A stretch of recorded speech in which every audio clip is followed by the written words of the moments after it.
Šurmulys su Jėzumi. Kasdienybė su Dievu.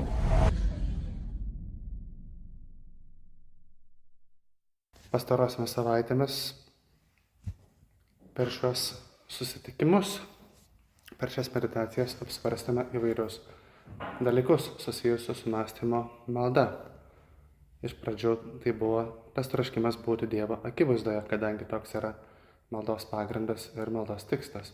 Būti Dievo akivaizdoje, susitikti su Dievu, asmeniškai bendrauti su Jėzumi per maldą, čia koplyčioje, bet ne tik, taip pat stengtis plėsti tą Dievo akivaizdą taip pat į visą savo gyvenimą. Praėjusią savaitę kalbėjom apie Marijos užtarimą, kadangi tokia yra maldos gyvenimo pradžia. Būtent Marija mus atveda pas Jėzų ir iš tiesų daugelis turbūt savo tą maldos gyvenimą vienaip ar kitaip pradėjome pamaldumu Marijai, kalbėdami tas trumpas žodinės maldas arba galbūt kalbėdami rožinį. O šiandieną apmąstysime kryžių. Tam turime puikią progą, kadangi būtent šiandien bažnyčioje minime kryžiaus išaukštinimo šventę. Tas maldos gyvenimas kažkuria prasme yra kaip universitetas, kaip tam tikra mokykla. Yra įvairūs aspektai ir tame maldos gyvenime galime labai daug augti. Yra tam tikra prasme universitetas. Ir tame universitete kryžius yra tarsi egzaminas. Yra tam tikrų panašumų. Panašiai kaip kai einame į paskaitas, žinome, kad anksčiau ar vėliau ateis egzaminas ir bus išbandymų ir sunkumų. Taip pat ir maldos gyvenime žinome, kad taip nutiks. Ir vis dėlto, bent man tai buvo ir kiek teko susidurti su kitais žmonėmis, tas egzaminas ateina kažkodėl visada truputėlį netikėtai ir nelauktai. Visada atrodo, kad pritrūksta truputėlį laiko, galėtum pasiruošti truputėlį daugiau ir tas išbandymas būna tikras, reikšmingas. Su kryžiumi tai būna turbūt beveik visuomet. Esame turbūt įspėti. Tas, kas bendrauja su Jėzumi, anksčiau ar vėliau susidurs ir su tais sunkumais. Su kryžiumi. Ir vis dėlto jis geba nustebinti, būti nelauktas. Turbūt būtent dėl to ir vadiname tai kryžiumi ar sunkumais. Ir tas kryžius tikrai yra kaip egzaminas, kadangi tai yra pasitikėjimo Dievu išbandymas. Galime galbūt sakyti, kad tai, kas sukaupame, tas pasitikėjimo rezervas, kuris sukaupame bendraudami su Dievu diena iš dienos, yra patikrinimas tada, kai ateina ta sunkumų valanda. Kai ateina sunkumai, kiek galvojame apie Dievą ar kiek kreipiamės jo pagalbos, kažkuria prasme tas kryžius ir yra to patikrinimas. Maldos gyvenimo patikrinimas. Iš kitos pusės tie patys sunkumai nėra vien tik išbandymas ar patikrinimas to, ką turi, bet taip pat tai yra proga augti tikėjime ar maldos gyvenime ar pasitikėjime. Tai yra būtent kvietimas ateiti prie tabernakulio, eiti į koplyčią ir prašyti Dievo pagalbos. Pasitikėti, pasikliauti ne vien savo jėgomis, bet ypač ir pirmiausia Dievu.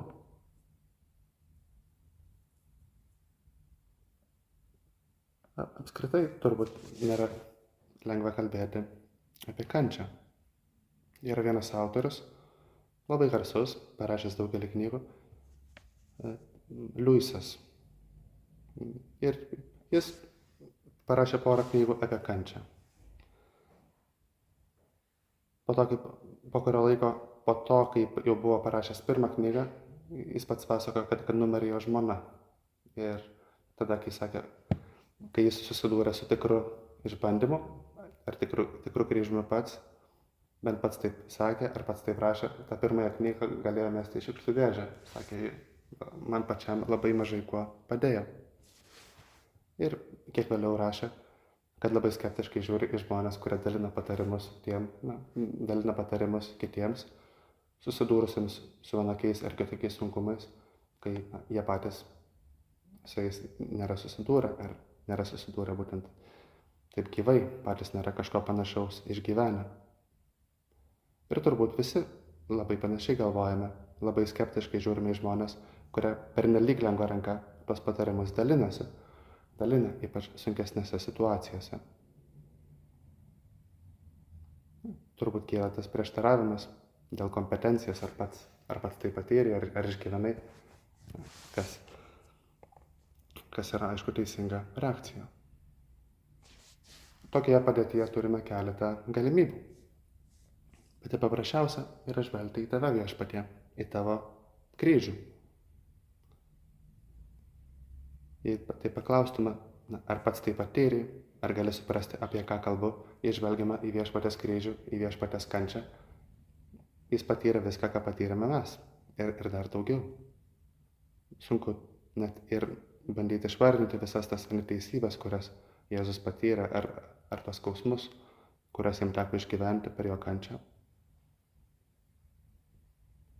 Tad žvelgti Jėzaus kryžių, kurį matome koplyčiose, kurį galbūt turime net ir savo kišenėse. Žvelgti Viešpatės kančią Evangelijoje, tai yra didis dalykas. Prašyti tavo pagalbos ir užtarimo Viešpatie maldoje, tai taip pat daugam padės.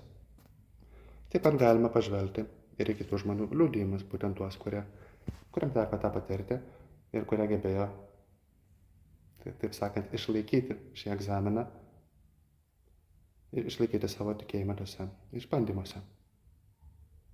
Visai nesenai teko peržiūrėti vieną vaizdo įrašą, vieną liudijimą.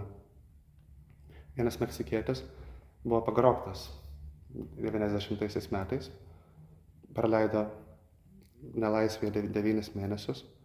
Jo pagrobėjai prašė iš artimųjų tiesiog išpirkos. Tai buvo gana įprastas dalykas tose kraštuose. Tas liudijimas, jis paskelbė liudijimą, vedė eilę konferencijų. Pats liudijimas trunka apie valandą, nėra sunku jį susirasti. Tad jis pasakojo apie savo pagrobimą. Sakė, buvo pagrobtas vieną dieną po šventųjų mišių, kai išėjo iš bažnyčios. Paprastai dalyvaudavo šventosios mišiose toje pačioje bažnyčioje, labai apibrėžtų metu. Būtent dėl to, kaip sakė, jis ir pats tapo taikiniu. Iš to, ką pasakoja apie savo pagrobimo aplinkybės, galima numanyti, kad jam kilo galvoje mintis, kodėl Viešpatie man ir turbūt kodėl ypač dabar. Tuo metu jis priklausė Opus Dei, buvo supernumerarijus, vedęs žmogus, kasdien stengiasi dalyvauti šventosiose mišiose, buvo pamaldus net mergelei Marijai. Sakė, tą dieną, kai dalyvavo tose šventosiose mišiose, po kurių buvo pagrobtas, tiesiog užėjo į tą bažnyčią tam, kad padarytų mergelės Marijos nuotrauką. Labai pamaldu, labai gražu. Buvo architektas, gera ekonominė padėtis, bet iš to, ką pasakoja, iš to, ką galime įsivaizduoti, nieko tokio labai ypatingo, nieko labai išskirtinio. Ir vis dėlto tai teko būtent jam, būtent tomis aplinkybėmis, kai jautė tam tikrą dievartumą. Viskas atrodo klojosi gerai. Santykių su Dievu lygtai irgi buvo geras. Praleido nelaisvėje 9 mėnesius. O ypač sunkios buvo pirmosios savaitės. Kaip galima įsivaizduoti, buvo uždarytas patalpoje be langų, niekada nematė tos natūralios šviesos. Nežinojo, kada yra rytas, kada yra naktis. Gyvena tokioje pusiau snūduriavimo būsenoje. Išrengtas be viršutinių drabužių, higienos galimybės taip pat, kaip galima numanyti, buvo labai ribotos. Maža to, aplinkoje grojo tam tikrą, sakė, muzikos plokštelę. Tokia, pusiau šokio muzika. Gana įprasta muzika, kuri turbūt tampa labai įkyri. Jei kažkada esate tais laikais, kai gavome pirmosius telefonus, buvo gana madinga kaip žadintuvo nusistatyti tam tikrą muzikos melodiją, kuri patiko. Tai, man atrodo, paprastai po savaitės ta melodija tapdavo nekenčiamiausių dalykų, nekenčiamiausių muzikos kūrinių. Ir tas papartys labai greitai, man regis, dingo. Turbūt labai panašiai buvo ir jam. Tos pirmosios savaitės buvo labai sunkus išbandymas. Po kurio laiko, kiek sakė, jis turbūt ir jo pagarbėjai pastebėjo, kad jis jautėsi jau labai prastai. Sakė, jų prekė praranda prekinę išvaizdą. Turėjo tam tikrą žaizdą, puliavo, pats visą dieną miegojo, pats jautė, kad apsileido higienos klausimais, tarsi beveik nesimeldė. Viskas, ką galima įsivaizduoti. Iš tikrųjų, tos aplinkybės yra nelengvos, jei save patį bandai pastatyti panašiose aplinkybėse. Neįmanoma, aišku, to pajusti visiškai. Sunku pasakyti, kaip reaguotum. Ir tie pagrobėjai, visą tai matydami, norėdami kažkaip jį paguosti ar kilstelti jo nuotaiką, kad neprarastų prekinės išvaizdos, jie pasiūlė kažką, paklausė, ko norėtum. Šiandien šventė, ko norėtum, kad atneštume. Ir jis pats sakė, jam labai patiko viskis. Ir iš visų paprastų dalykų, kurių galėjo paprašyti, paprašė būtent viskio buteliuko. Net ne buteliuko, stiklinės. Pagrobėjas paklausė, ir kaip norėtum, kad tą viskį atneštume. Čia ne viską reklama, bet jis labai detaliai apibūdino tą stiklinę, apibūdino, kokiu būdu tai paruošti, nepasakė konkretų prekės ženklą, kuris jam patiko, ir po kelių valandų jam tai buvo pristatyta. Nebuvo tai kažkoks ypatingas dalykas. Ir tada jis rado tą viską stiklinę ir pradėjo, kaip jis pats sakė, viskio ritualas. Paėmė viskio tą stiklinę, vienai, kad taip suvilgė lūpas, be kita ko lūpa buvo sumušta ir tai veikė taip pat kaip vaistas, bandė užuosti kvapą, pradėjo žaisti su litukais, aukštyn, žemyn, galima įsivaizduoti. Ir, kaip jis pats sako, vienu metu išgirdo savo sąžinėje, tam tikrą balsą. Sakė, paaukok man šitą viską stiklinę. Atpažino viešpaties kvietimą, paaukoti šią viską stiklinę. Ir jis tuo metu negalėjo patikėti. Jis sako, viešpatė, bet čia pirmas dalykas per šitas porą savaičių, sunkiausia mano gyvenime, kuris man suteikė kažkiek tai džiaugsmo. Ar negaliu prašyti kažko tai kito? Aukoju tau, kad esu pagrobtas. Ir tas pats sąžinas balsas jam atsakė, bet tai nuo tavęs nepriklauso. Viešpatie sakė, aukoju tau savo šeimos narių skausmą ir apmaudą ir visą situaciją. Bet tai irgi nuo tavęs nepriklauso. Paaukok man viskį.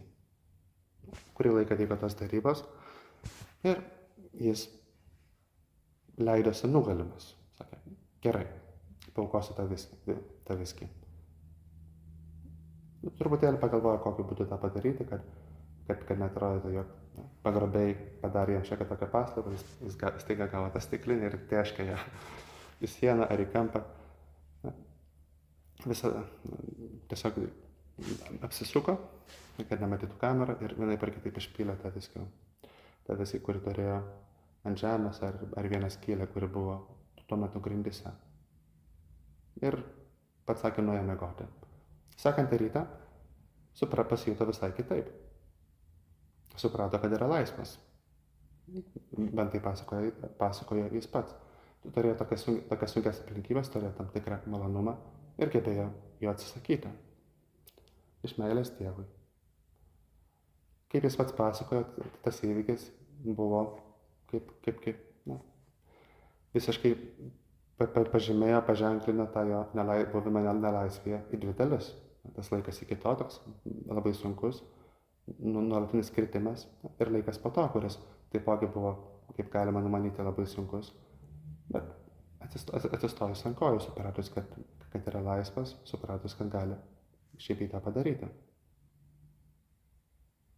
Priėmė tą situaciją pagal tą pačią muzikos plokštelę, kuri ištisai grojo, nes susidėliojo tam tikrą tvarkaraštį, pradėjo skaičiuoti tam tikras dienas, susidėliojo savo maldos planą. Kalbėjo šventąjį rožinį keletą kartų per dieną. Turėjo Bibliją, galėjo atlikti maldą, net apmąstė, net išgyveno tas šventąsias mišias. Apmąstydamas, kaip galbūt atrodo šventosios mišios, kurios bet kuriuo atveju vyksta kažkuriame pasaulio kampe. Sakė, dabar savo intenciją jungiasi prie tų šventųjų mišių, kurios vyksta kur nors. Savotiškas metodas, kurį galbūt teko išgyventi per COVID. Tik tiek, kad be Zoom, be jokių platformų, savo vaizduotėje. Net pradėjo apaštalauti. Kai atėjo Kalėdos, gebėjo pakviesti savo tos pagrobėjus, sukalbėti trumpą maldą, pasveikinti, taip pat ir pelnyti jų pagarbą. Galite klausyti. Taip pat visą tą liudijimą, kaip sakiau, galima jį surasti internete, trunka apie valandą, labai įdomu. Galiausiai atskleisiu pabaigą, jis pabėga, bet labai įdomu išgirsti, kaip tai įvyksta. Kita vertus labai įkvepiantis dalykas, pamatyti, kaip žmogus gali išgyventi, tai taip pat ir tas sunkias aplinkybės labai sukrečiančias. Žmogus, kuris buvo arti Dievo, bet taip pat to paties išbandymo metu ne tik nepalūžo, bet gebėjo dar labiau priartėti prie jo. Gebėjo priartėti prie Dievo ne tik kažkokiamis paslaugomis, kurias Dievas vienaip ar kitaip daro, palengvindamas gyvenimą, bet kažkuria prasme per tuos pačius išbandymus, kurias Dievas siunčia. Kai klausai tą liudijimą, galvoji apie tas aplinkybės, pasakojimas labai nuoširdus, tikrai prisimeni tai, ką skaitome šventajame rašte, tą dalyką, kad Dievas nebando virš mūsų galimybių ir tą, ką siunčia, vienaip ar kitaip galime įgyvendinti, galime tai patirti. Prašome ir tavęs, Viešpatie, kad tavimi pasitikėtume, kad geriau, kad neteitumų tokių išbandymų, nebūtume pagrobti, bet taip pat ir per mažus dalykus artėtume prie tavęs. Tai yra dar vienas dalykas. Evangelija ir paties Viešpatės pavyzdys yra kažkas, kas padeda sunkumuose ir taip pat žmonių liudijimai. Šventųjų liudijimas, žmonių, kurie buvo labai jautrus Dievo maloniai, taip pat jautrus savo sieloms, liudijimas taip pat pamoko, labai įkvepia. Turbūt būtent dėl to, kad jie ne tik apie kažką pamastė, ne tik kažką perskaitė, bet patys gali apie tai kalbėti ir liudija. Šventasis Josemarija taip rašė apie šventąjį kryžių. Jis skiria tai, kas yra kryžius ir tai, kas yra būtent Kristaus kryžius, kadangi skausmas pats savaime neatperka neapvalo, bet atperka ir apvalo buvimas kartu su Jėzumi. Priimti būtent tą kryžių, kuris yra Kristaus kryžius. Jis sakė, mokė, šiais laikais esame labai pratę visus nemalonumus, visus sunkumus vadinti tam tikrų kryžiais. Kita vertus, tenka savęs paklausti, ar tai, kai išgyvenu, tai, kas man yra sunku, ar tai yra Kristaus kryžius. Ar tai tikrai ateina iš Dievo rankos, ar tikrai būtent man lemta tą patirti. Tada, kai pradedi profesinį gyvenimą, kartais gana lengvai supranti, ką šventasis galėjo turėti omenyje. Ypač profesijos pradžioje, arba kad ir ne tik pradžioje, galima eiti į darbą, galima tiek užsidegti tą profesiją, kad užmiršti visus kitus dalykus. Apsikrauni tais dalykais, kurie galbūt nėra iki galo būtini, ir kita vertus apleidi tuos, kurie yra tikrai svarbus. Tai, kas yra šeima, tai, kas yra maldos gyvenimas, tai, kas yra draugai. Kažkuria prasme užsikrauni kryžių dėl tuštybės, dėl puikybės, dėl tam tikro nesusimastymo, refleksiškumo. Ir kita vertus, Ir dėl to, kai mąstome apie kryžius, apie tos sunkumus, kurias tikrai patiriame, kartais verta savęs paklausti, ar tai, ką turiu, tai, ką nešu, tai, ką galbūt pats savo įvardinčiau kaip sunkiausią dalyką šiuo metu, kažką, kas užima galvą, mintis, ar tai tikrai Viešpatie yra tavo kryžius. Ir jeigu ne, padėk Viešpatie man dėl to per daug, nesijaudinti per daug, dėl to nerimauti. Dalykas gana svarbus, raginantis susimastyti, taip pat atlikti tą sąžinės sąskaitą. Vėlgi, geriausia Viešpatie tavo akivaizdoje, kalbantis apie tai su tavimi ir prašant tavo šviesos. Mums padės mergelė Marija augti tame pasitikėjime Dievu ir taip pat pamatyti savo gyvenimą ir tuos sunkumus, kurias patiriame Viešpaties šviesoje. Kad tikrai tai būtų kryžiaus, kad tikrai viskas, ką nešame, ką apsimame nešti, kad tikrai tai būtų Kristaus kryžius ir kad per tuos sunkumus, kurias patiriame, gebėtume augti pasitikėjime Dievu, gebėtume augti tikėjime ir savo maldos gyvenime. Amen.